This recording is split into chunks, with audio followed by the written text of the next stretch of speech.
Saludos a todos y bienvenidos a mi canal. Aquí les habla Astrid y espero que todos ustedes se encuentren excelentemente bien. Bendiciones para todos ustedes. Aquí uniéndome al club de los que graban desde el automóvil. Ahora comprendo por qué muchos lo hacen y no es solamente por puro capricho o por estar de moda. En serio, hay veces en que se hace necesario.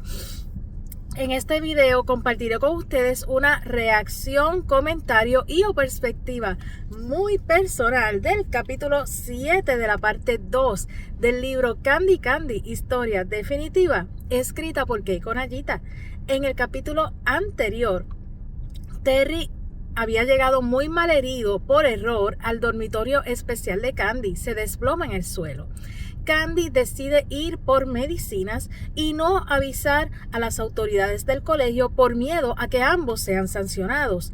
Terry se niega, pero Candy sale en medio de la noche y de todas maneras a través de los peligros de las calles londinenses. Por fortuna, se encuentra con nada más y nada menos que el señor Albert, quien se encontraba trabajando en un zoológico precisamente en Londres. Candy se alegra muchísimo de ver a Albert del mismo modo que él también se alegra de verla a ella y se dispone a ayudarla a buscar unas medicinas para aliviar a Terry. Cuando Candy regresa, Terry ya no se encuentra en el lugar y Candy pues se molesta un poco porque piensa que él no está siendo agradecido.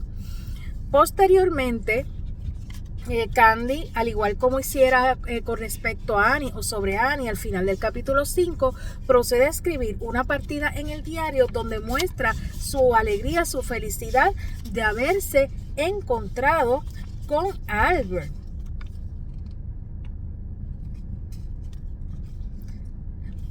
Poco después, Esther y Archie comparten con Candy y se desprende de este capítulo que Annie se escapa en ocasiones de su dormitorio o de la vigilancia del colegio para platicar con Archie y él está haciendo lo propio, pero no quiere reconocerse a sí mismo ni a su hermano que él se escapa para ver a Annie del mismo modo como se escapa para ver a Candy. Entre otras cosas, Candy también se encuentra con Terry, se alivia de que él esté mejor, pero del modo como él reacciona o se expresa acerca del incidente donde él llegó a la habitación de ella, pues lo hace de una forma tosca y ella no comprende la actitud de él. El capítulo finaliza en que Candy, con las intenciones de arribar al dormitorio de Esther y Archie, por error llega al dormitorio especial de Terry, encontrando la foto de la actriz Eleanor Baker, quien aparenta ser la madre de Terry. Terry irrumpe en su habitación y al verla con la foto de su madre, él se enoja, hace pedazos la foto de su madre, reacciona fuera de sí y le pide a Candy que no le cuente a más nadie. Luego recupera el control de sus emociones y le pide a Candy que se vaya. Ahora, sin más preámbulo, voy a citar el siguiente fragmento de este capítulo 7 de la parte 2 para su debido análisis. Señor, por favor, escucha mi plegaria. Te pido que alivies el dolor de Terry. No permitas que se martirice solamente porque he descubierto su secreto. Aquella noche, al pisar por fin su dormitorio, Candy rezó por el joven. Para los que no vieron el video anterior o para los que no han tenido la oportunidad de leer este libro específicamente, Candy, en lugar de sentir miedo por el modo tan agresivo como Terry reaccionó ante la fotografía de su madre, más bien percibió o palpó una profunda tristeza proveniente de él. Por eso es que ella le está pidiendo a Dios por él, ella le está pidiendo a Dios por Terry, lo está incluyendo en sus oraciones. De modo que ella no está molesta con él, ni tampoco ella siente miedo de él. Dentro de la perspectiva de Candy, tal vez no de nuestra perspectiva como lectoras y tal vez no desde nuestra perspectiva de cómo vemos las cosas en la actualidad, sino desde la perspectiva de Candy. Ella comprende y hasta cierto punto entiende a qué se debió la reacción de él. Después de haberse colado por error en la habitación de Terence, Candy había utilizado la cuerda otra vez para deslizarse en el dormitorio de Esther y Archie, que era a donde iba dirigida realmente, hasta que una ráfaga de viento hiciera que ella perdiera su orientación. Eso fue en el capítulo 6 que ocurrió. Los hermanos la esperaban ansiosos en el balcón, sosteniendo un candelabro que habían vuelto a encender.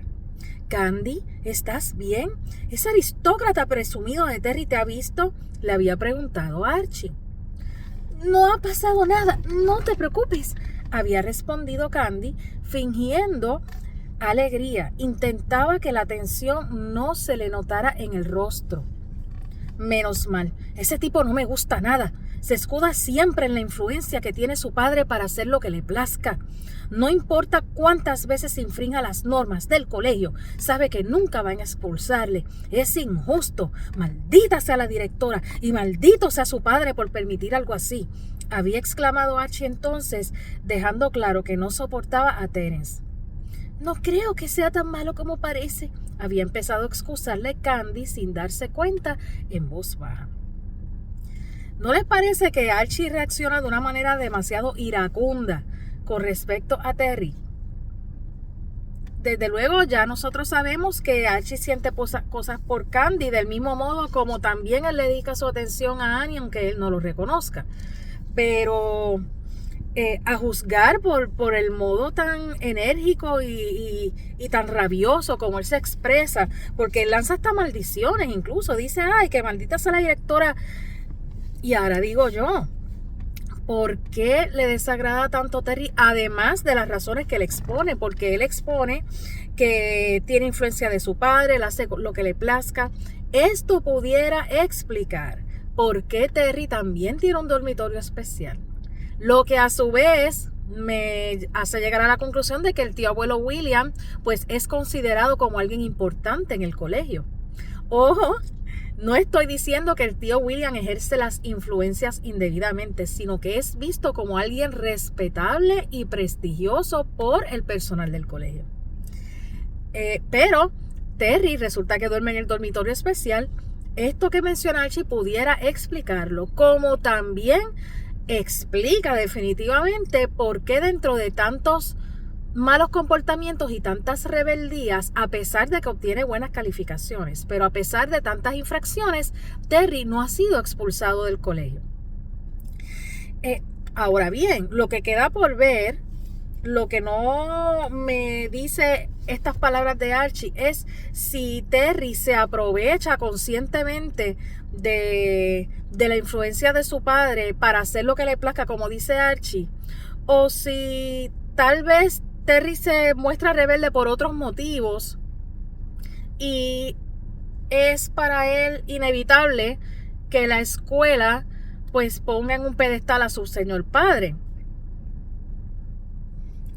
Y podemos ver también, o podemos inferir, que si Eleanor Baker es una actriz norteamericana y el padre de Terry ejerce influencia en el colegio, hay muchas probabilidades de que Terry no esté viviendo mientras no está en el colegio con su madre, sino con su padre. Pero miren cómo se refiere al principio Archie. Dice, ese aristócrata presumido, como si lo conociera bien, o como si creyera que lo conociera bien.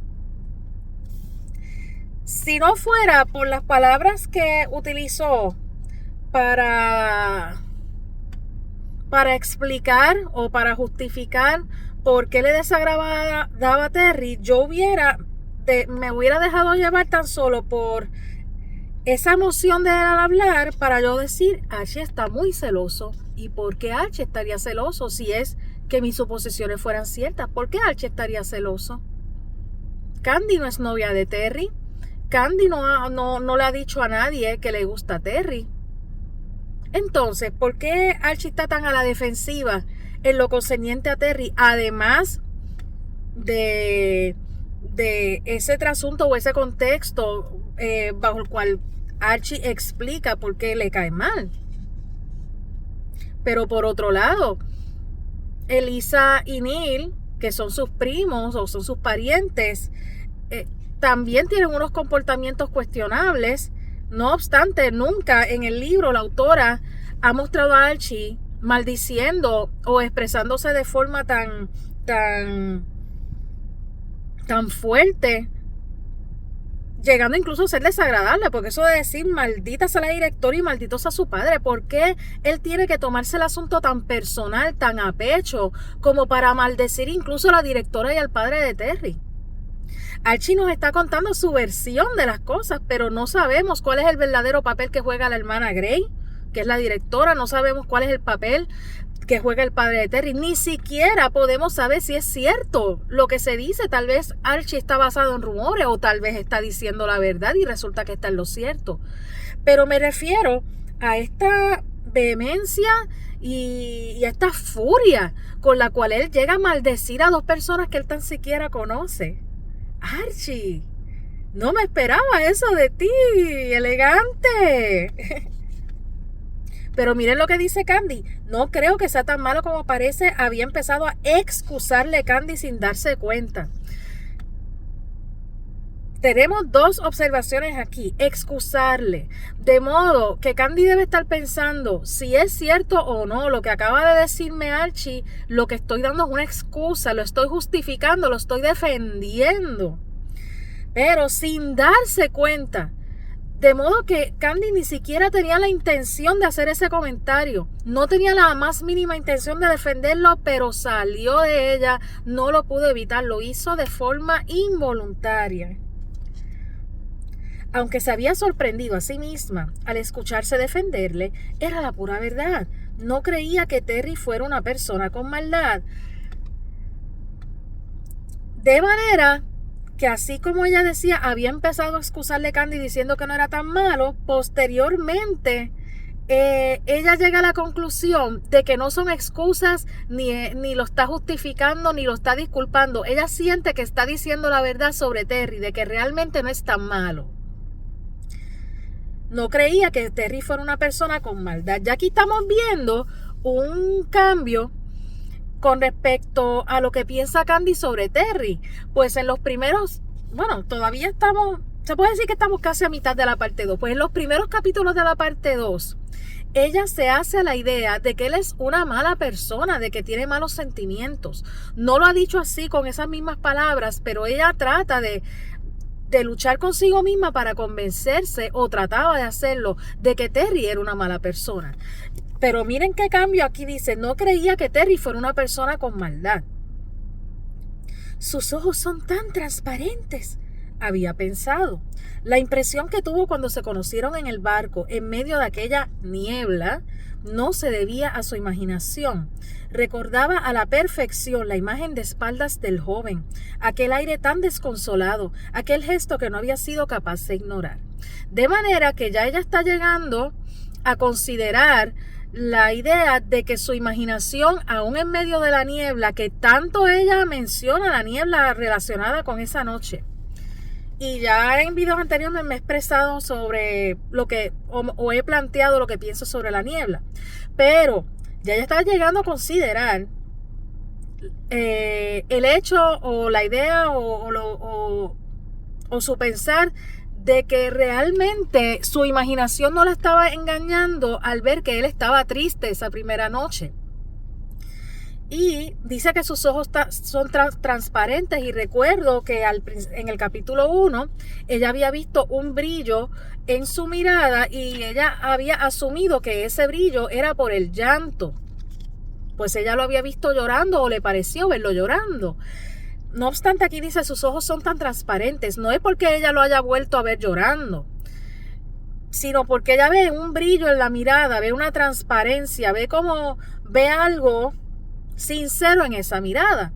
También pudiera significar que literalmente Terry lleve algún destello plateado en sus ojos.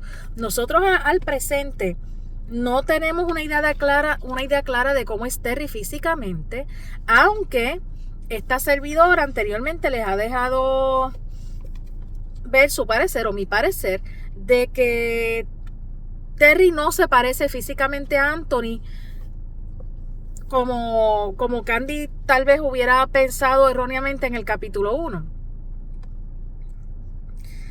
Ajá.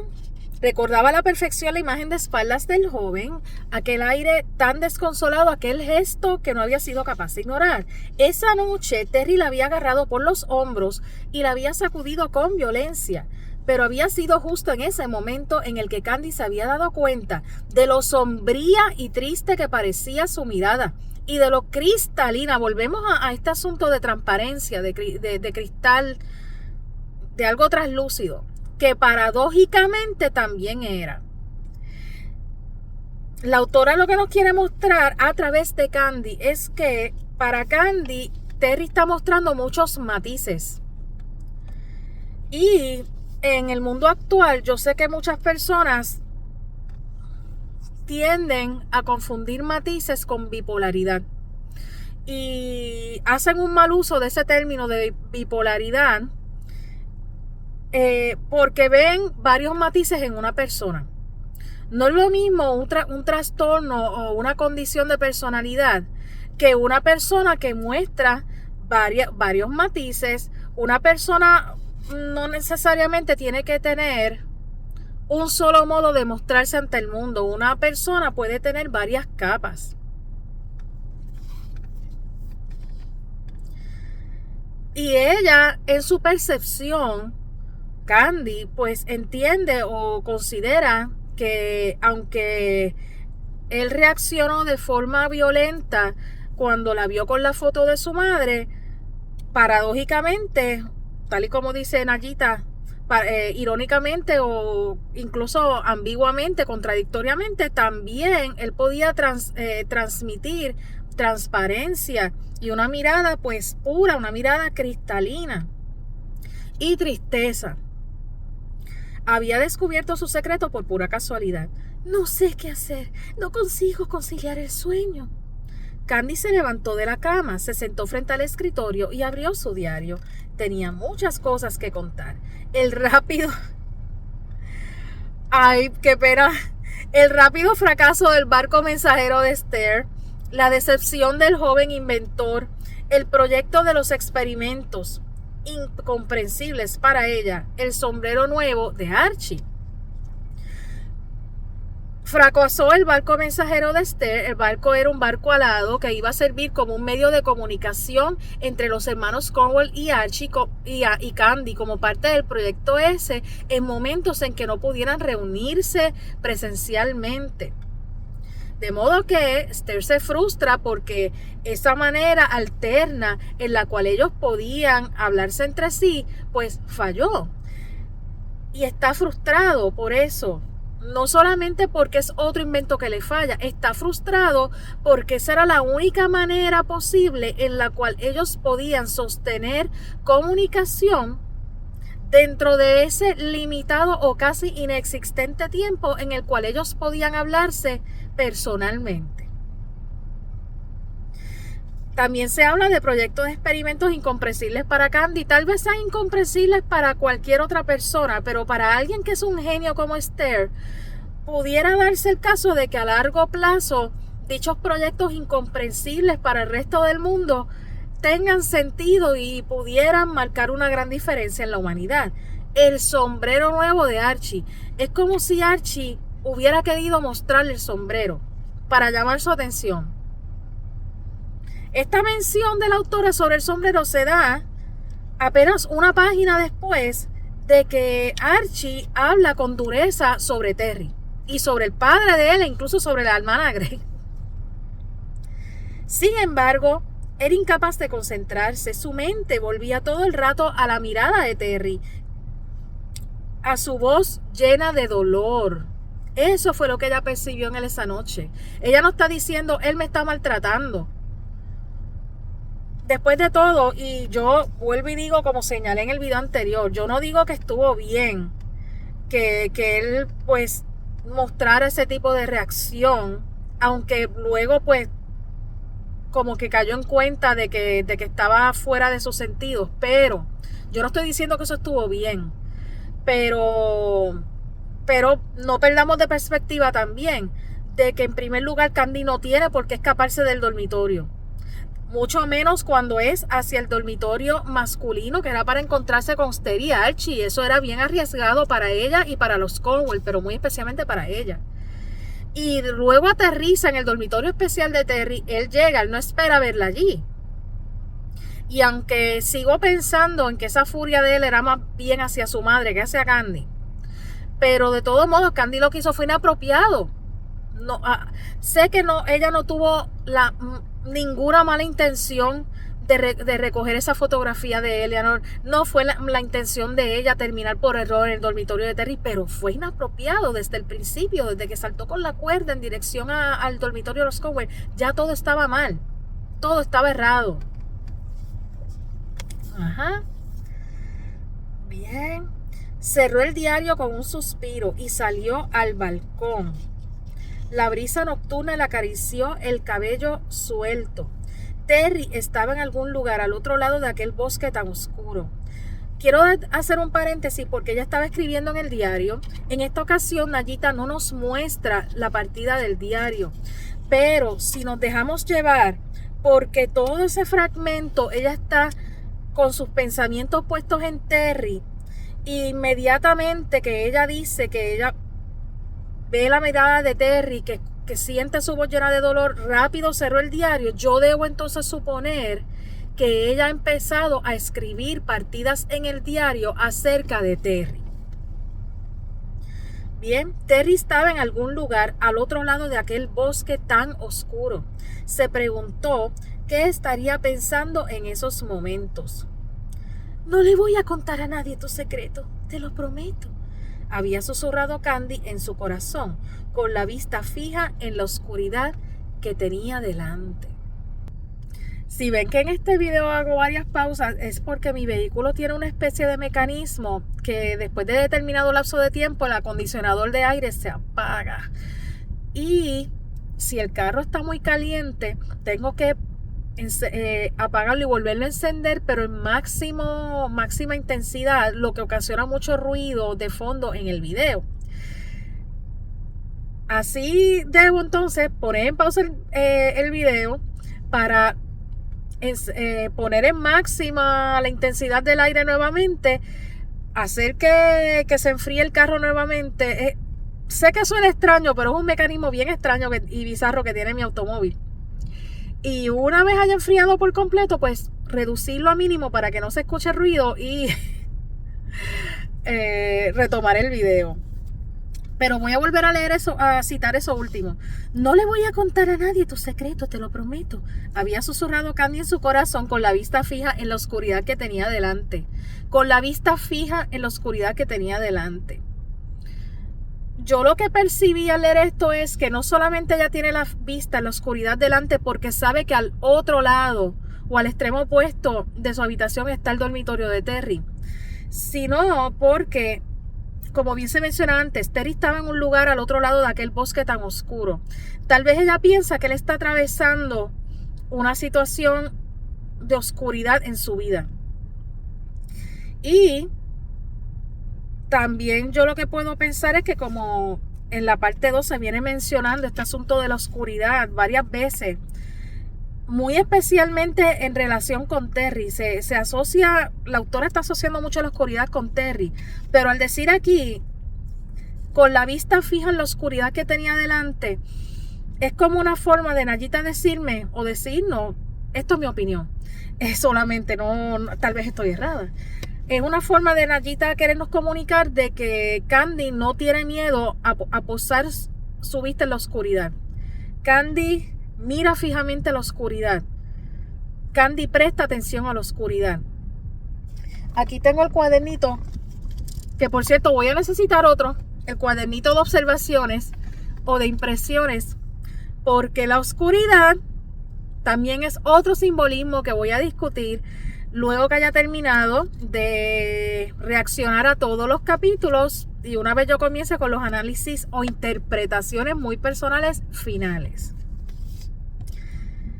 Al mismo tiempo, Terry también había salido a su balcón para observar los árboles que formaban el bosque. De manera que simultáneamente Terry está haciendo exactamente lo mismo. Terry está en el balcón y también estaba con la vista puesta en el bosque, tal y como lo hace Candy. No pude evitar recordar aquellos momentos en el capítulo 1 donde Candy y Anthony parecían compartir un mismo pensamiento. ¿Por qué yo pienso de modo similar aquí? ¿Por qué esta línea me hace pensar tal cosa? Allí afuera, la oscuridad lo envolvía todo, pero el joven era capaz de ver, inmerso en la negrura de la noche, cuán estúpido había sido. Candy había descubierto su secreto, pero no era eso lo que le molestaba. ¿Qué acaba de pasar aquí? Que por primera vez en la parte 2 vamos a conocer el punto de vista, perspectiva y o pensamientos dentro de la mente de Terry. Aquí cambia entonces el narrador, el punto de vista de la narración. Pero vuelvo, Candy había descubierto su secreto, pero no era eso lo que le molestaba. Así que creo estar llegando al punto al cual quería llegar en el capítulo anterior, que yo estaba planteando la posibilidad de que el enojo de Terry no fuera precisamente hacia Candy o contra Candy. ¿Por qué había guardado aquella fotografía? Había desfigurado el rostro de la mujer que aparecía en ella con una pluma e incluso había garabateado aquella palabra tan ofensiva sobre el papel. Del modo como la autora coloca la palabra ofensiva, no es que desde el punto de vista de los lectores o de forma neutral se esté diciendo que él dañó la foto de forma ofensiva. Esto ofensiva desde el punto de vista de Terry. Es Terry quien nos quiere contar a través de la narración y de su pensamiento de que la palabra fue ofensiva en la fotografía. Si él se refiere a la palabra como ofensiva, significa que él está prácticamente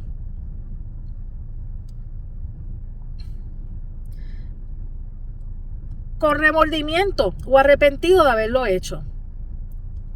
Porque si él está ahora que tiene la mente un poco más clara, ahora que está más calmado, más tranquilo y está diciendo por qué la guardó, escribí esa palabra ofensiva, él está finalmente dándose cuenta que lo que hizo estuvo muy mal, de que lo que hizo estuvo fuerte, de que no debió haber llegado al extremo de haber hecho lo que hizo con la fotografía. Pero miren, se está cuestionando por qué la guardó. Yo también me cuestioné por la que la había guardado, porque si de verdad él sentía tanta molestia por la foto, al grado de que la rompe al frente de Candy, no sin antes haber escrito esa palabra, porque la tenía consigo en primer lugar. Sabemos que fue una foto, o más bien una imagen publicitaria, que él no le dedicó, que tal vez se la envió. Pero si iba a terminar rompiéndola, ¿por qué no lo hizo desde un principio? ¿Por qué no lo hizo desde un principio? ¿Por qué entonces siente remordimiento por no haberla roto antes? Siente remordimiento por haberle escrito esas cosas tan feas en la foto y romperla, o siente remordimiento porque él mismo no entiende cuáles, o no comprende o no conoce cuáles son sus verdaderas emociones o sentimientos respecto a su madre. ¿Qué habrá pasado para que él se sienta así? Ajá. Y no obstante, lo que le molestaba de verdad era su propia fijación para con ese objeto. El no poder desprenderse de la fotografía. Le enfurecía tanto que terminó apretando los puños con fuerza. Él sí se recrimina el haber escrito esa palabra tan fea, esa palabra tan fuerte en la foto, pero está recriminándose a sí mismo por no haberse deshecho o desprendido de esa foto antes. Lo vino a hacer cuando vio a Candy en la habitación, pero no lo hizo antes. ¿Qué habrá pasado entre él y Eleanor para que él se esté reprochando a sí mismo por no, por no haber echado o por no librarse de esa foto antes.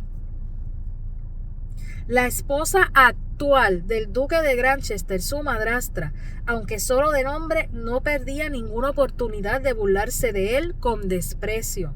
La mujer parecía tener un único propósito en la vida: amargarle la existencia. Vamos, mírate por Dios.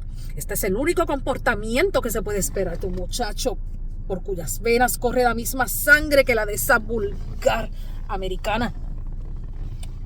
De modo que la madrastra de Terry, o la esposa del padre de Terry, tiene conocimiento de quién es la madre de Terry. Y ella, la madrastra, a todas luces, no quiere tener unas buenas relaciones con su hijo. Muy probablemente porque no soporta a su madre. ¿Por qué la madrastra de Terry no despreciaría a Eleanor Baker? Miren cómo se refiere a ella: vulgar americana. Y al ella tener, la madrastra, al ella no soportar o al ella despreciar a la actriz vulgar americana, también desprecia al hijo de su propio esposo. Debo asumir entonces que Terry no solamente vive en Inglaterra con su señor padre, sino que también vive con la madrastra. Comparte el mismo techo. A pesar de que compartía padre con sus hermanos más jóvenes, de modo que él tiene hermanos de parte de madre, todos evitaban mirarle, y por todo me refiero también a sus hermanos, como si Terry padeciera alguna enfermedad contagiosa. El duque de Granchester ni siquiera le miraba a los ojos, incapaz de admitir su gran error. Por error yo debo suponer que es el de haber tenido un hijo que no fuera en el matrimonio. Tan importante es su posición social, tan importante es para ti un título, duque de Granchester, pensó Terence. Por encima de todas las cosas, su padre velaba por sí mismo, igual que ella, y ella figura en el fragmento entre comillas. Terry se había reído de su propia inocencia al haber cruzado el océano aquel día invernal. Así que, de modo que cuando dice ella, nos referimos a Eleanor Baker. Terry se había reído de su propia inocencia al haber cruzado el océano aquel día invernal, impulsado por unas emociones incontrolables. ¡Qué idiota fui! ¿Qué pensaba encontrar? Había cruzado medio mundo por ella. ¿Y qué respuesta había obtenido? Eleanor Baker se había avergonzado de él. Accedió a encontrarse con él, sí, pero a la hora de la verdad frunció su bonito ceño, arrastró al joven a la parte posterior del estudio de grabación, lejos de miradas indiscretas, y le ofreció un sobre lleno de dinero. Vete a Londres y no vuelvas nunca más. Ni siquiera mi manager conoce mi pasado. Terence, cometí un craso error al dejarte esta foto. No puedes enseñársela a nadie, ¿me oyes? No puedes decirle a nadie que soy tu madre. Todo el mundo sabe que soy soltera y sería un escándalo si... le había dicho la mujer. Varias cosas quiero comentar aquí. Una de ellas es que a Terry su posición económica le tiene sin cuidado. Contrario a su padre, quien ignora a su hijo, a pesar de que vive con él, lo ignora porque es para el señor Granchester el vivo recuerdo de la relación que sostuvo con Eleanor Baker, una actriz norteamericana. Y podemos ver otra cosa muy importante, que esto explica por qué Terry estaba tan triste en ese viaje en barco, pero no voy sobre eso todavía. Él cruza el Atlántico para ver a Eleanor. Él quiere ver a su madre. Él la está pasando muy mal con su padre. Su padre le ignora, sus hermanos lo tratan mal, su madrastra lo trata mal. Es como si él fuera un cero a la izquierda. Y él va al continente americano para estar con su madre. Su madre acuerda encontrarse con él, pero luego le enseña un sobre de dinero, como si a él le faltara el dinero. Y le dice, fue un error, nadie puede saberlo. Y la razón por la cual ella le dice que nadie puede saberlo es porque ella es una actriz, es soltera, y en aquellos tiempos, a diferencia de ahora, donde tener un hijo siendo soltera pues no es nada del otro mundo, pero en aquel momento era algo escandaloso, era algo repudiable, era algo inaceptable, y más tratándose de una celebridad como lo era Eleanor Baker, que hasta Candy la conocía de referencia, hasta Candy sabía quién era esa actriz. Pero ella, bajo esa premisa de que sería un escándalo si alguien se entera de la relación entre ellos, ella le pide por favor que se fuera a Londres y no volviera nunca más. Al decirle no vuelvas nunca más, es una forma de decirle no vuelvas a verme.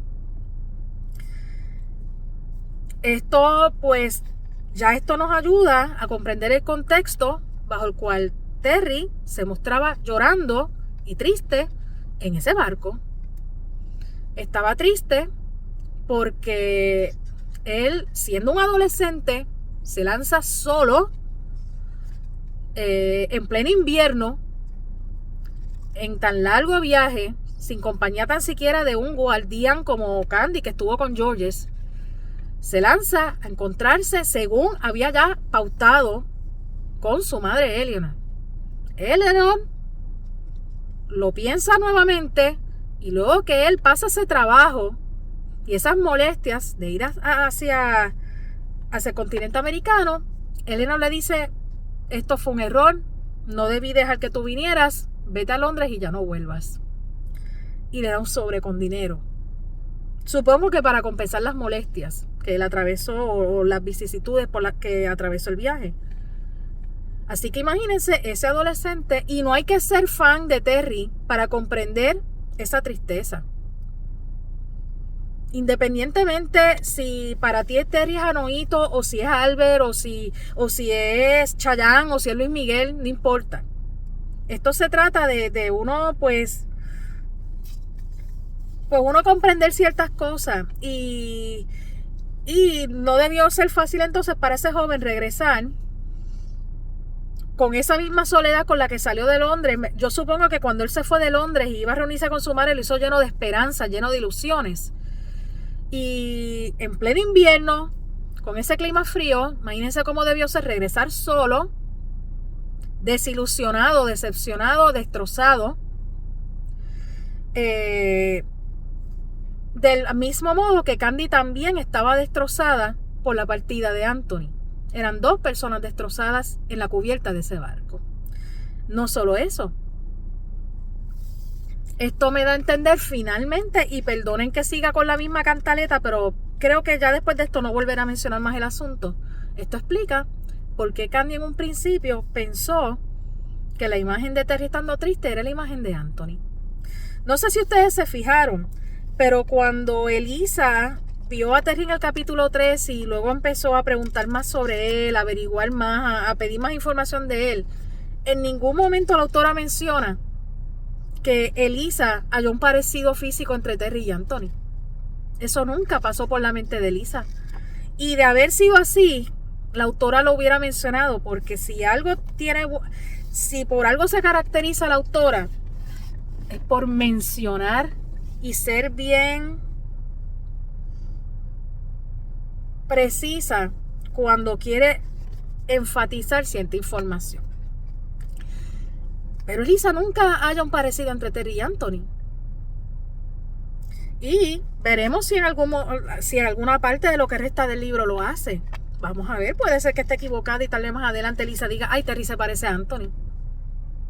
A lo que quiero llegar con esto: Candy, en el capítulo 20 de la parte 1, Candy observa a un Anthony que tiene la mirada perdida, que tiene la mirada distante, y que está recordando a esa madre que falleció y la está extrañando.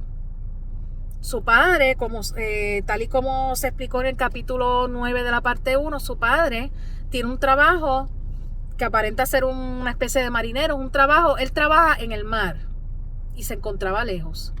Con su padre lejos y su madre fallecida, Anthony no tenía figuras paternales, al igual como Candy no las tenía, y Anthony estaba en ese capítulo 20 recordando y extrañando y con remembranzas de esa madre que le faltó o que le faltaba.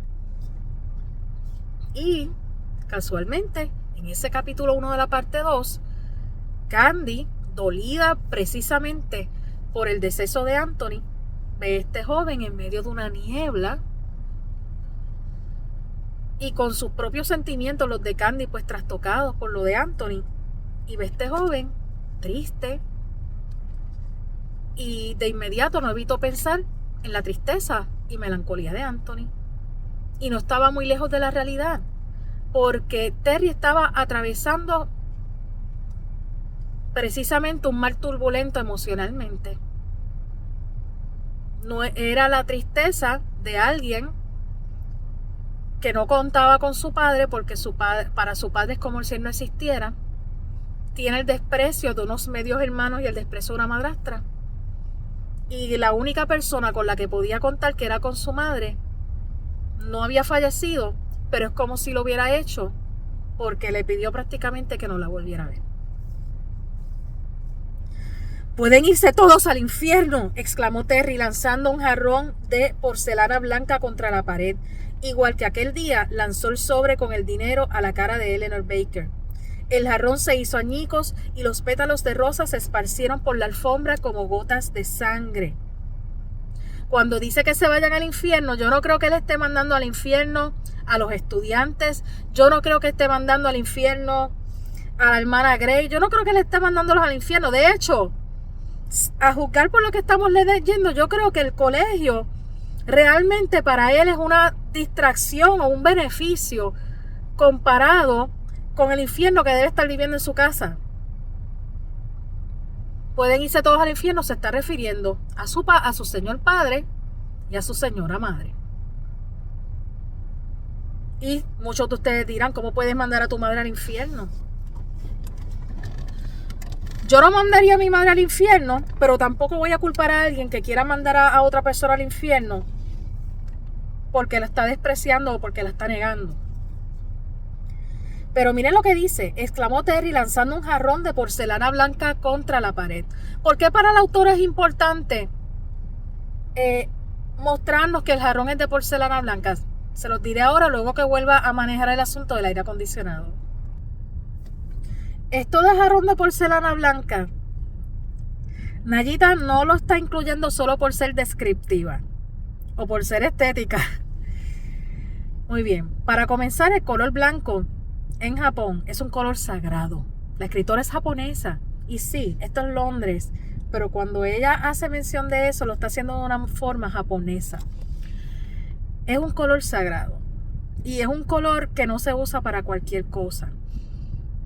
Es un color que del único modo como se recomienda a las personas en Japón vestir de blanco es o en un funeral o en una boda. Y la porcelana, para propósitos de los japoneses, estuve haciendo las averiguaciones, no tengo la fuente ahora mismo aquí, pero veré si en algún momento la comparto. Pero sí, no es que yo esté opinando sobre la porcelana, es porque allá la información. La porcelana se usaba en tiempos antiguos en Japón con propósitos religiosos, como si fuera alguna especie de amuleto sagrado, como una figura de adoración.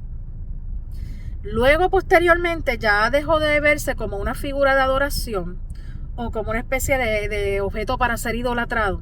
Pero sí, de todos modos, se ve particularmente en color blanco, sin ningún tipo de pintura, como del mismo modo como se aprecia una cruz en el mundo cristiano, como algo representativo o alegórico a la reverencia o a la devoción, la fe a nivel espiritual. ¿Qué ocurre? Que si yo tengo un jarrón de porcelana blanca en un dormitorio de Terrence y la autora nos dice que él lanza el jarrón de porcelana blanca contra la pared en una forma en que Figuradamente, la autora nos dice, él perdió la fe. Él perdió la fe. ¿Y por qué perdió la fe? Porque lo poco que le quedaba de fe, las pocas esperanzas que tenía de sentir el calor de un miembro de la familia, las perdió con el rechazo de Eleanor Baker. Ese jarrón de porcelana blanca roto es la fe en él perdida. Eso explica por qué él se aparece intempestivamente a las puertas de la iglesia en el capítulo 3. Hay dos posibilidades de por qué él aparece tardíamente a la iglesia. Una de ellas, porque tal vez al no respetar las normas del colegio, él no tenía conocimiento de que se estaba llevando a cabo una oración. Y cuando irrumpió en la iglesia, no contaba con que ya había comenzado, pero tal vez él había ido hasta las puertas de la iglesia en busca de algún consuelo espiritual. O la segunda, que también pues resuena muy fuerte para mí. La segunda, que él sí tenía conocimiento de que se iba a llevar a cabo la ceremonia religiosa, y en un acto de rebeldía por la soledad que siente, por esas esperanzas rotas en Estados Unidos, él llega, hace ese espectáculo, hace esa fachada, hace ese ensayo, tal y como la misma autora menciona en dicho capítulo, y le menciona en un momento dado a la hermana Gray: no tengo nada por lo que rezar.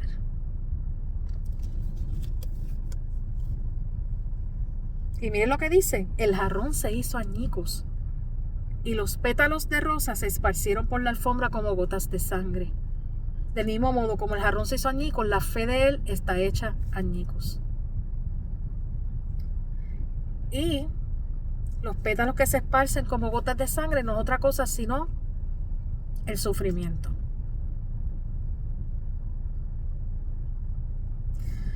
Y esto ya no se trata de si Terry es o no es Anoito. Pues quienes me ven pueden pensar que Albert es Anoito, pueden pensar que Anoito es otra persona, que Anoito es Anthony desde la eternidad, no importa. Esta es una persona que está sufriendo, del mismo modo como otros personajes en la novela también están sufriendo y también fueron incomprendidos. En abril, el Royal St. Paul empezó a teñirse de 1000 colores diferentes, igual con cuadros recién pintados, gracias a las flores, la hierba y los brotes que asomaban en las ramas de los árboles. El edificio dejó de tener aquel aspecto tétrico para adoptar una atmósfera más agradable y menos agresiva, como cuando en los cuentos infantiles la bruja vieja y mala se convierte en una joven bella y esbelta. Con la llegada de la primavera, hasta el interior del colegio pareció revivir, con las risas como banda sonora principal. No solamente el ambiente en el colegio luce más festivo o más alegre con la llegada de la primavera, sino que también la autora nos quiere mostrar que uno no se debe dejar llevar por primeras impresiones y las apariencias engañan, que tal vez lo que nosotros consideremos como algo malo o como algo horrible puede tornarse en algo bello. Miren esta analogía, como cuando en los cuentos infantiles la bruja vieja y mala se convierte en una joven bella y esbelta. Vamos a ver si ella se refiere solamente al ambiente del colegio o si se refiere a otros asuntos o a ciertas personas. Annie, a la que seguían tratando como si fuera una criada, continuaba siguiendo a Elisa a todas partes. Es como si Annie fuera el perrito faldero de Elisa. Y no sería la primera vez que Elisa trata a algunas personas como si fueran animales domésticos. Candy había decidido dejar de preocuparse por eso. Intentó poner una distancia notable entre ellas y no dirigirle nunca la palabra, aunque seguía convencida de que su amiga de la infancia comprendía sus sentimientos. Yo hubiera hecho lo mismo que Candy. Y a juzgar por la forma de ser de Candy, por sus sentimientos, Candy pudiera estarlo haciendo por 3 razones. La más importante para Candy es por la tranquilidad de su amiga. Mientras que también pudiera estar haciéndolo porque se cansó de intentar tener su atención Y por último, y a consecuencia de esa segunda razón, pues por su propia tranquilidad, porque no va a martirizarse ella misma tratando de ganarse el cariño de Annie si Annie no lo quiere prodigar. Comprendo perfectamente a Candy en ese sentido. Yo sé que si esto hubiera ocurrido en la actualidad, alguna otra persona hubiera dicho, ay, ella no quiere mi amistad, pues eso es problema de ella se lo pierde. Así pensaríamos. Desde el punto de vista de Candy pues ya simplemente pues dice, yo no voy a gastar más energías tratando de hacer que ella me hable. Pero por encima de todo lo está haciendo por la misma Annie, porque sabe que Annie debe estar atormentada con eso. A veces sus miradas se encontraban por casualidad y Candy podía leer el dolor en la expresión de Annie, como si la joven quisiera decirle algo y no pudiera hacerlo. Precisamente, Candy está considerando a Annie principalmente. A Candy casi le parecía poder escucharle decir, Candy, perdóname por favor, a mí también me gustaría hablar contigo, pero no puedo. Discúlpame por no ser tan fuerte como tú.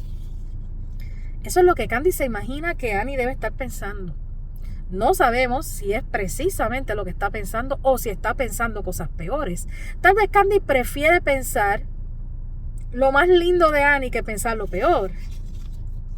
Es bueno que Candy pues piense de esa manera para no atormentarse ella misma. Con la llegada del buen tiempo, las muchachas ya no volvían directamente a sus dormitorios después de las clases, sino que se quedaban conversando en el patio de las flores. Los capullos de las rosas de 1000 colores diferentes estaban a punto de abrirse. No olvidemos, estamos en inicios de primavera. A Candy no le gustaba ese sitio, pues siempre terminaba pensando en Anthony y recordando el perfume de sus flores, las Dulce Candy. Definitivamente las rosas en esta historia se asocian con Anthony.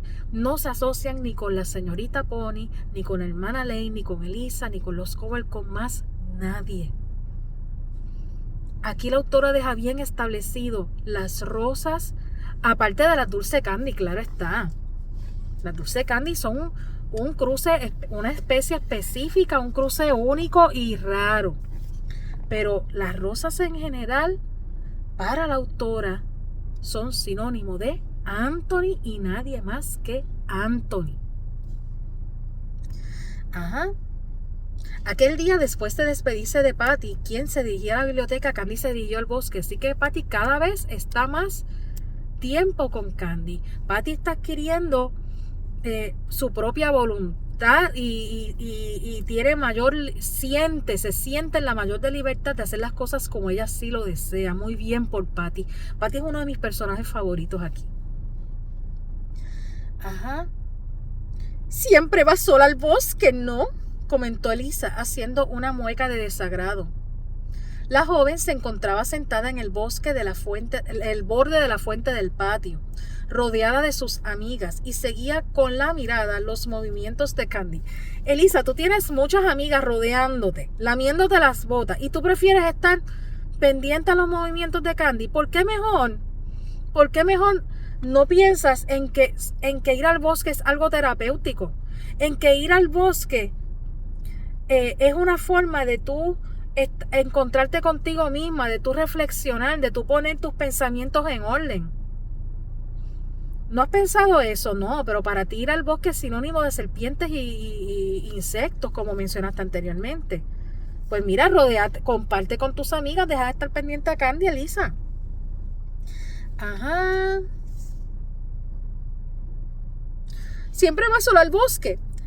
Y mire lo que dice Luis, pero va aprendiendo, ¿verdad? Ya no comete tantos errores, dijo Luis, dubitativa, ladeando la cabeza. De modo que Luis hace ese comentario arriesgándose a que Elisa la desapruebe. La misma Luis, quien es prácticamente la mejor amiga de Elisa, que comparten un mismo modo de pensar.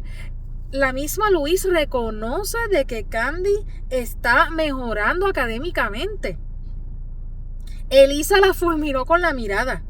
Es buena actriz nada más. No olvidéis que viene de un orfanato. Esa gente no es de fiar, dijo. Tienes razón, interrumpió otra muchacha. Va por ahí creyéndose superior a los demás como si llevara toda la vida aquí, y parece que ha puesto a Patty de su parte. Las he visto hablando juntas. De modo que Lisa y sus amigas no soportan ver que Candy ha podido adaptarse al ambiente del colegio a pesar de su origen humilde. Ellos esperaban verla fracasar. Ellos esperaban verla pisoteada. Pero Candy no les ha dado ese gusto a ellas. Y eso para ellas ha sido monumental. Candy no ha logrado que ellas se salgan con la suya.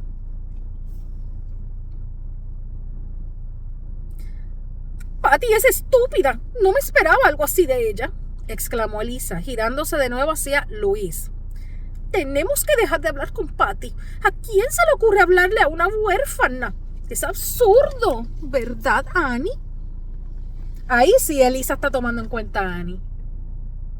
Porque yo siento que si Elisa trata a Annie como si fuera un perrito faldero, es porque básicamente quiere utilizarla a su antojo cuando más le convenga. Pues esta es una de esas ocasiones. Bueno, balbuceó Annie, con la mirada de Elisa fija en ella. Ella está poniendo en prueba a Annie. Sacudió la cabeza sintiendo las mejillas rojas. Tienes toda la razón, Elisa. Nadie querría ser amiga de alguien con esos orígenes. Ay, Annie. Luis y el resto de muchachas asintieron a la vez, en aprobación. Ellos buscaban aprobar a Annie, ellos estaban pendientes, ellos estaban auditando o monitoreando la reacción de Annie. Y finalmente Annie recibió el visto bueno, como si fuera un empleado recibiendo un visto bueno de un jefe, pero sin paga, tal y como le ocurría a Candy en la mansión de los Leigan. Annie imitó el gesto forzada. Cada vez que Elisa pronunciaba la palabra orfanato, Annie sentía asco. Tenía miedo de que sus amigas notasen algo que pudiera delatarla y siempre acababa perdiendo el control de sus acciones. En aquel momento sentía la cabeza completamente hueca. Hay dos modos de interpretar esa expresión de asco de Annie. Que tal vez Annie sienta asco porque la vergüenza es el de un orfanato, o que sienta asco del modo como ese séquito de amigas se expresa acerca de la gente que viene de un orfanato. De repente, Elisa se levantó de un salto. La seguiré en secreto, informó. Estoy segura de que trama algo. Iremos contigo, dijo Luis, y el resto del grupo también se levantó. No, espetó Elisa cortante. Si vamos todas, se dará cuenta enseguida. Además, vosotras no sabéis pasar inadvertidas. Esas son las supuestas amigas de Elisa. Y miren cómo Elisa se expresa incluso de sus propias mejores amigas que comparten con ella una misma posición socioeconómica.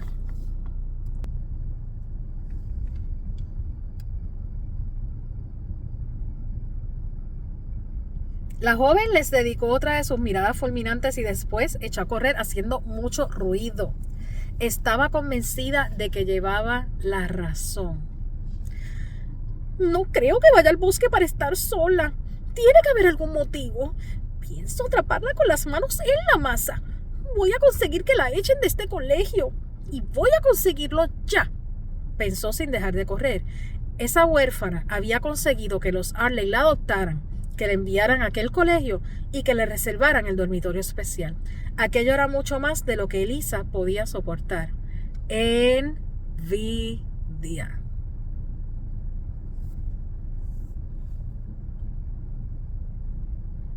Por más daño que ella intentara hacerle a Candy, y que llegó a hacerle a Candy, mientras vivía con ellos en la casa de los Leigan, eso no pudo evitar que fuera adoptada por los Arley y que esté recibiendo una buena educación. Pero lo más que le molesta es que sea Candy y no ella la que esté en el dormitorio especial. Envidia. ¿Dónde estaba Terry? Exhausta, Candy se apoyó en el tronco de un árbol. Lo había buscado en la falsa colina de Pony, en la escuela de equitación del colegio y también en el interior del bosque, pero no había conseguido dar con él. Desde lo sucedido aquella fatídica noche, Candy lo había visto alguna vez en los alrededores del colegio, pero por culpa de las normas no habían podido hablar. Candy quería disculparse, hacerle entender cómo se sentía. Aunque no había sido su intención, la muchacha era consciente de que al descubrir la relación que Terry tenía con la actriz, había reabierto una herida ya cerrada. Era lo que yo venía mencionando anteriormente. Ella no fue su intención terminar en el dormitorio de Terry y mucho menos haber descubierto por accidente que Terry era hijo de Eleanor Baker, pero sí quería disculparse por la forma tan penosa en la que ocurrió todo. Y dice, había reabierto una herida ya cerrada, que aunque ella no lo hubiera hecho con mala intención, pues básicamente pues fue como echarle sal a la herida que él ya tenía. Terry, te ruego que al menos me creas cuando te digo que no se lo voy a contar nunca a nadie, pensó. Y fíjense, Candy hace bien en no contarle a nadie, pero no es solamente porque él se lo haya pedido, es porque eso no es asunto de los demás. Si Terry es hijo de una madre soltera, cosa que en aquel tiempo era muy mal visto, ¿quién era Candy para regarle ese comentario o para difundir esa información a todo el mundo? Ella no es la persona indicada para dar esa información. Candy aún podía ver la oscuridad en la mirada de Terry, todavía podía escuchar la desesperación en su voz. Momentos antes, ella tiene la vista fija en la oscuridad. Y aquí, de nuevo, la autora hace alusión a la oscuridad en la mirada de Terry. Es como si a través de la espesura del bosque, ella hubiera querido hacer ese contacto con la mirada de él previamente, en el balcón. Todavía podía escuchar la desesperación en su voz, si se lo cuentas a alguien. De modo que cuando él le había dicho momentos antes, si se lo cuentas a alguien, te va a pasar esto y lo otro y aquello en el capítulo previo, ella no percibió ese comentario como una amenaza, sino más bien como un desespero o una súplica en su voz. Esa fue la percepción que ella se llevó. Tal vez algunas de nosotras como lectoras pensemos que que la violencia fue contra Candy, pero la misma Candy está diciendo aquí, hubo desesperación en su voz. Candy es la protagonista y aunque a nosotras como lectoras nos parezca que las palabras de él fueron feas, a la protagonista no le pareció algo feo de parte de él, le pareció un acto de desesperación. Y en este escrito lo que importa es la voz de la protagonista, no la voz de nosotras como lectoras. Bien. Tal vez de alguna manera que no entiendo, nos parecemos. Terry, el hijo de un noble ilustre, y Candy, la huérfana que desconoce quiénes son sus padres. Más allá de sus orígenes o de la educación que se les ha dado, quizá las almas de las personas pueden provenir de un mismo lugar. Ella está en lo cierto, estoy de acuerdo con lo que dice. Y no lo digo por esto de Terry Candy o Terry en particular, lo digo por la vida en general. Y sí, la autora nos muestra pues que a pesar de sus orígenes, pues Terry y ella tienen más cosas en común de lo que aparentan. Y también esto puede formar parte del asunto de los hilos invisibles que pueden conectar unas personas con otras, no, algunas veces románticamente, otras veces de otras maneras que están designadas por nuestros seres de luz o por el destino, por la vida misma. Una ráfaga de aire la hizo temblar. La joven se apartó del árbol enderezándose. Le pareció ver en ese instante la chaqueta de equitación que una vez le había visto a Terry colgando de una rama distante. Seguro que está aquí, tumbado en el suelo, como una piedra más en el camino. Nuevamente ella hace alusión de la piedra del camino. Y como mencioné anteriormente, la piedra del camino es algo que altera el paso o la ruta que nosotros tenemos trazado previamente. Pero esta vez ella no lo dice con molestia, ella lo dice ya con resignación, como aceptándolo, la piedra en el camino. Es aquello con lo que no contaba. Una piedra, sí, puede ser un obstáculo. Puede ser un obstáculo si te impide terminar el rumbo que llevas. Sí, puede ser un obstáculo. A veces tropiezas con la piedra, pero luego prosigues tu camino. Pero la piedra es una alteración que impacta tu camino.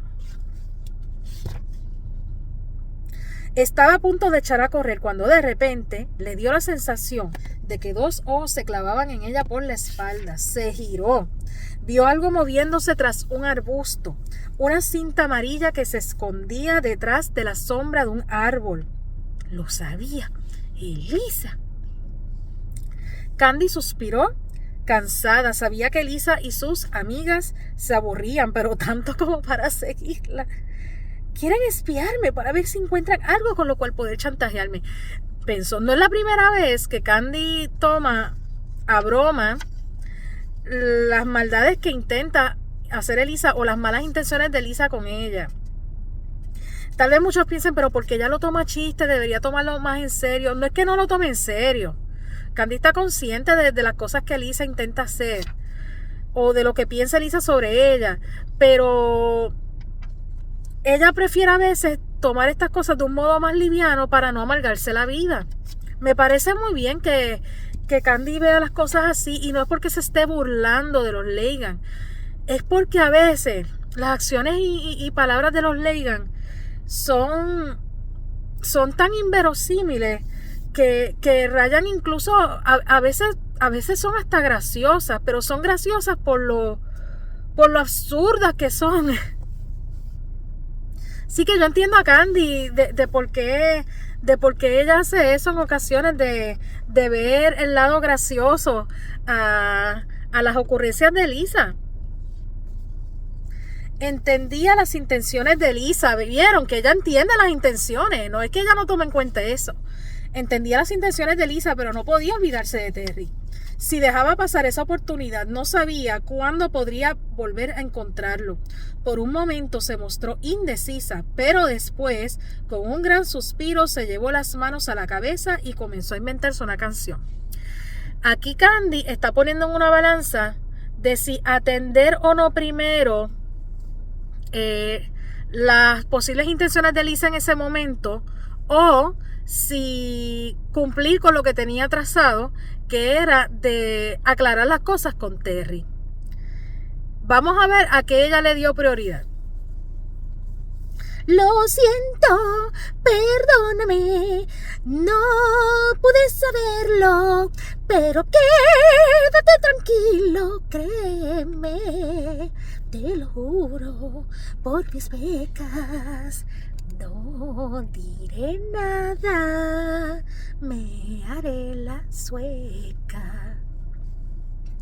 No le había quedado otra opción que improvisar música y letra. Sabía que podía resultar absurdo, pero si Terry se encontraba cerca, era una forma fácil de hacerle entender sus sentimientos sin que Elisa se diera cuenta de lo que sucedía en realidad. De modo que Candy no perdió su norte de atender lo que para ella era su prioridad de las dos situaciones, que era mostrarle a Terry que no le iba a contar a nadie sobre el hallazgo de la foto de Eleanor, pero lo hizo de un modo muy ingenioso para de una vez manejar la vigilancia de Elisa. Y lo hizo cantando de un modo, usando unas palabras que ella sabía que solo Terry en las inmediaciones del bosque pudiera comprender. Pero algunos de ustedes dirán, ¿y qué tal si Terry no se encuentra exactamente allí? Vamos a ver si es que Candy lo canta solamente allí o si se queda cantando por todo el bosque, pero a juzgar por la chaqueta de equitación que estaba en una rama, Terry no puede encontrarse muy lejos. Salió entonces del bosque entonando su canción sin descanso. Candy no está dejando cabos sueltos. Candy se está asegurando de que realmente Terry llegue a escuchar la canción. Cambiaba la melodía cada 2x3 porque era incapaz de recordar lo que acababa de cantar hacía 2 segundos. Claro, porque ella está improvisando. Está improvisando, pero dejando bien en claro su mensaje. Eso sí es consistente. Pero poco a poco la canción fue cogiendo forma. Candy llegó a pensar que no era tan mala. Comenzó a cantar incluso más alto, cogiendo confianza poco a poco.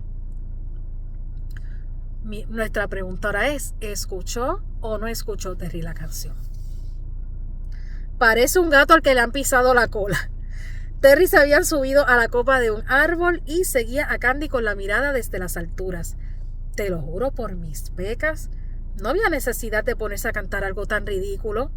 Te creo, ¿sabes?, se dijo el muchacho sonriendo. En ese momento, un ruido fuerte le sacó de su ensimismamiento. Y estamos hablando de Terry. Parecía alguien pisando con rabia el suelo. Se agarró de una rama para asomarse un poco más entre las hojas. Y cuando miró hacia abajo, vio a Elisa pataleando como una niña pequeña mientras arrancaba con ira la hierba del suelo. Elisa no respeta la naturaleza. La naturaleza para los japoneses es algo sagrado, es algo vital. Tú le faltas el respeto a la naturaleza y es como tú le estuvieras faltando el respeto a aquellos seres de iluminación en los cuales crees. Elisa no respeta a nada, nada, ni siquiera la vida, ni siquiera su entorno. ¡Me saca de quicio!, gritaba. Sabía que era tonta. No podía esperar otra cosa de alguien que se ha criado en un orfanato. Pero lo único que ha hecho todo este rato es vagar sin rumbo y cantar cosas sin sentido. ¡Está loca! ¡Me ha hecho perder el tiempo! La joven frustrada empezó a caminar deprisa, pero muy bien, me detengo. ¿Por qué? Porque ella adjudica las palabras de Candy a que está loca, a mira lo que se le ocurre hacer, mira que ponerse a cantar cosas sin sentido. Pero en el fondo, Elisa está molesta porque no logró sacar ninguna información de valor a Candy. No logró hallar algún motivo por el cual exponer a Candy. Y esa es la rabia de Elisa. Al final ella misma termina admitiéndolo, me hizo perder el tiempo. Y ahora que estoy a punto, o que me queda muy poco para terminar mi análisis, es que logro hallar la manera de colocar adecuadamente la cámara del teléfono móvil. Luego que llevo peleando casi todo el video con ella. Eso es para que vean que no estoy acostumbrada a estar grabando desde el automóvil. Estoy completamente novata y nuevecita y crudita en este tipo de asuntos. Ahora es que yo vengo a acomodar de una forma decente la cámara del teléfono. Bien, continúo. Ajá. De repente se escuchó un crujido y su figura desapareció del camino. ¡Socorro! ¡Ayuda! ¡Que alguien me ayude! Terry bajó del árbol con una agilidad sorprendente y se asomó al agujero oculto por la hierba. Te has caído en una zanja por no mirar dónde pisas, susurró. Te has caído en una zanja por no mirar dónde pisas. Eso me pareció muy, muy profundo, más de lo que supone esa escena. ¿Quién anda ahí? ¡Ayúdame! ¡Sácame de aquí!, gritó Elisa desde el fondo del agujero. Es un modo de la autora querer decirnos: no te metas donde no te llaman, no busques lo que no se te ha perdido, porque si te entrometes en asuntos que no te competen, o tratas de hacerle daño, o inmiscuirte en asuntos que realmente son ajenos y no deberían importarte, vas a terminar cayendo en un agujero. Si actúas por impulso, si no te fijas los pasos que estás dando, vas a caer en una zanja, vas a caer en un agujero, un abismo profundo. Tú no pides nunca nada, por favor, ¿verdad?, comentó Terry perplejo, pero aún así se inclinó hacia adelante y le tendió la mano. Vamos, agárrate. ¿Cuánto pesas? La sacó del agujero riendo en voz baja. Una vez fuera, Elisa se colocó bien el uniforme y después miró a Terence con miedo. No le vas a decir a nadie que me he caído ahí dentro, ¿verdad? ¿Quién sabe?, respondió Terry indiferente. Da igual, haz lo que quieras. Nadie va a escuchar la versión de un delincuente. No vas a salirte con la tuya, le amenazó Elisa.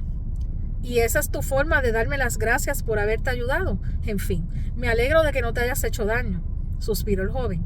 Terry la ignoró y dio un pequeño salto para recuperar la chaqueta que había dejado colgada en una rama. Se la colgó del hombro y empezó a caminar sin mirar atrás. ¿Qué es lo que quiere?, pensó Lisa clavando la mirada en su espalda. Podría haberme acompañado al colegio. Se sorprendió entonces al descubrir que sin darse cuenta se había llevado la misma mano que Terence le acababa de apretar con fuerza a la mejilla. Terence, eres todo un noble y mucho más caballero de lo que parece. Elisa no pudo evitar esbozar una sonrisa.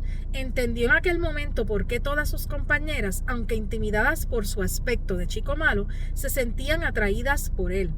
Una vez en su cuarto, Elisa todavía pensaba en la sonrisa que Terence le había dedicado. Si había sido tan amable con ella, era porque debía caerle en gracia. Terry hizo con Elisa lo que cualquier otro hubiera hecho en su lugar, ayudarla. Pero como Elisa tiene esta personalidad tan fuerte y tan intimidante, tal vez para ella es algo nuevo que alguien hubiera tenido un gesto noble o un gesto caballeroso con ella, y ella interpreta mal las señales. Ella confunde ayuda, caballerosidad con galanteo, con flirteo, con atracción.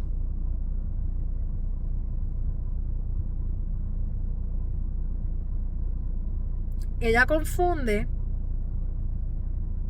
buenas acciones con coqueteo.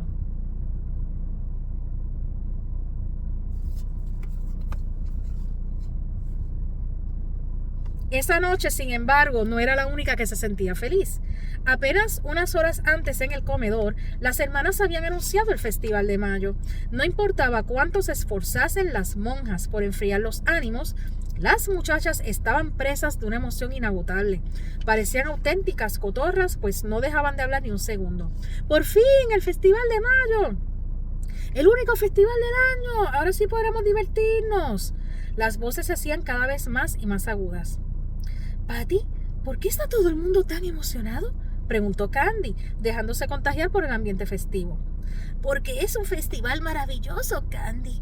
Por la mañana, las alumnas elegidas como las hadas de mayo podrán subirse a las carrozas cubiertas de flores de la cabalgata que desfila por todo el colegio. Y después, por la tarde, se celebra un baile. Es el único momento del año en el que podemos hablar con los chicos, respondió Patty. ¿De verdad? ¡Es fantástico!, exclamó Candy. En su mente comenzaba a aparecer poco a poco la imagen de Terence. Patty, no pierde tiempo diciéndole a Candy, ay, podemos hablar con los chicos, ¿verdad? Y Candy, mira, fantástico, pero miren en quién piensa cuando Patty le menciona sobre los chicos, en Terence. Y además, podemos invitar a nuestras familias y amigos, añadió Patty. Candy terminó de emocionarse gracias a esas palabras. Su timidez desapareció de repente. ¿A nuestros amigos? ¿De verdad podemos invitarlos? Le habría encantado poder saltar de alegría, pues no dejaba de pensar en Albert y en su queridísimo tío abuelo William. No creo que pueda venir, pero le enviaré una invitación de todas formas, pensó Candy, que sentía el corazón llenársele de esperanza al creer que por fin podría conocer al hombre que la adoptó. Ay, bendito Candy. Miren cómo dice Patty. Primero empieza diciéndole de los chicos y Candy de inmediato piensa en Terence o en Terry. Luego Patty le dice, también podemos invitar a nuestras familias y amigos. ¿Y en quién piensa Candy de inmediato cuando Patty dice familia y amigos? Albert y William. Albert y William. Familia y amigos. Pero me llama la atención, y no necesariamente por lo que menciona Candy, cómo Candy piensa simultáneamente en Albert y en William, como si le estuviera dando a ambos el mismo valor o el mismo espacio en su vida. Familia y amigos. A ambos le está dando la misma importancia, a Albert y a William. Y desde luego, cuando se menciona a William, pues ella, al ver que el Festival de Mayo es una oportunidad para conocer, para compartir con las familias, Candy, al pensar en William como familia, pues le escribe a su abuelo porque está pensando, así voy a tener la oportunidad finalmente de conocer a este hombre que me adoptó. Y lo dice aquí al final, el hombre que la adoptó. Yo estaría igual de deseosa o más deseosa que la misma Candy de conocer ese hombre que cambió mi vida, el hombre que me adoptó, el hombre que me hizo parte de su familia. Eso sería todo por el momento. Si te gustó este video, puedes darme like y o suscribirte a mi canal activando la campanita de notificaciones. Dime lo que piensas en tus comentarios. Muchas gracias por tu sintonía. Les envío un enorme abrazo y recordando a todos que solo la autora es dueña de la verdad absoluta de esta historia. Muchas gracias a todos. Dios los bendiga y será hasta la próxima.